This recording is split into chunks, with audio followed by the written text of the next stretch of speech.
তো আজ আমি চলে এসেছি পাটিসাপটার রেসিপি নিয়ে। তো প্রথমেই আমি কড়াইতে দিয়ে দিলাম ঘি। ঘি গরম হওয়ার পর আমি দিয়ে দিলাম দুধ।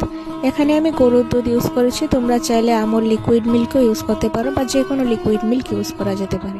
দুধ ভালো করে ফুটে গেলে আমি তার মধ্যে দিয়েছি পাউডার্ড মিল্ক, বাতাসা এবং খেজুরের রস। যখন মিক্সচারটা একটা সময় প্যানের গা থেকে এভাবে উঠে আসবে, তখনই বুঝতে হবে যে ক্ষীরটা একদম পারফেক্ট। তো ক্ষীরটা নামিয়ে নিয়ে আমি এটাকে ঠান্ডা হতে দিলাম। আর হ্যাঁ, ক্ষীরের মধ্যে কিন্তু কর্নফ্লাওয়ার এবং চালের গুঁড়ো অ্যাড করতে হবে। ব্যাটারের জন্য আমি নিয়েছি 1 কাপ চালের গুঁড়ো, 1 কাপ ময়দা এবং হাফ কাপ সুজি এবং দুধ। ব্যাটারটা কিন্তু এত বেশি পাতলাও হবে না, আবার এত বেশি ঘনও হবে না। চিতই পিঠা বানানোর যেরকম ব্যাটার হয় সেম এরকমই হবে। তারপর আমি একটা প্যানে ভালোভাবে অয়েল গ্রিস করে নিয়েছি।